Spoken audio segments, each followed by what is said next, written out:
तुम्हालाही ॲफिलिएट सर्व्हिसच्या बाबतीत गैरसमज आहे का? तुम्हालाही असं वाटतं की मेंबर जॉईन करावे लागतात आणि मेंबर जॉईन झाले तरच आम्हाला इन्कम होणार, तर हा तुमचा गैरसमज आहे. नमस्कार, जय शिवराय. मी अश्विनी टोनपे. मी आहे बिलियनेस ड्रीमची VIP एक्झिक्युटिव्ह आणि ही वेबसाईट पूर्णपणे मराठी आहे, लीगल आणि GST अप्रूव्ड अशी आहे. आणि आजच्या व्हिडिओमध्ये मी तुम्हाला नेटवर्क मार्केटिंग आणि ॲफिलिएट सर्व्हिस याच्यातला फरक समजावून सांगणार आहे. नेटवर्क मार्केटिंग हे प्रोडक्ट बेस असतं. त्याच्यामध्ये तुम्हाला कंपनीचे प्रोडक्ट जे आहेत हे रेफर करावे लागतात आणि जेव्हा तुम्ही कंपनीचे प्रोडक्ट विकता तेव्हाच तुम्हाला इन्कम जाही होणार आहे. आणि त्याचबरोबर तुम्हाला राईट साईड, लेफ्ट साईड अशा दोन बाजू तुम्हाला चालवाव्या लागतात.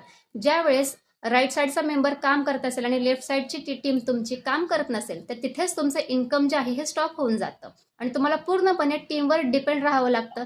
जेव्हा तुमची टीम काम करेल तेव्हाच तुम्ही इन्कम जे आहे जनरेट करू शकता.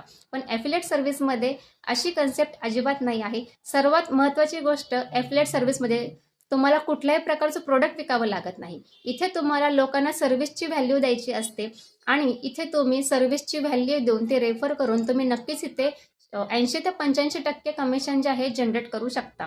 त्याच पद्धतीने जर तुम्हाला रेफर करायचं नसेल तर तुम्ही छान असं डिजिटल स्किल शिकलात, जसं की graphic designing, content creation, Canva mastering असे स्किल तुमच्याकडे असतील तर नक्कीच तुम्ही फ्रीलान्सिंग किंवा डिजिटल वर्क जे आहे हे तुम्ही करू शकणार आहात. सोशल मीडियावरती तुमचे कॉन्टॅक्ट ग्रो करून तुम्ही नक्कीच छान असं इन्कम तिथून घेऊ शकणार आहात. तुमचे क्लायंट तुम्ही स्वतः मिळवू शकणार आहात. जर तुम्हाला असे स्किल शिकायचे असतील आणि जर तुम्हाला माझ्यासोबत या मराठी वेबसाईटवरती काम करायचं असेल तर लवकरात लवकर तुम्ही मला कॉन्टॅक्ट करू शकता. कमेंट करा स्किल, तुम्हाला इन्फॉर्मेशन ही भेटून जाणार आहे. धन्यवाद.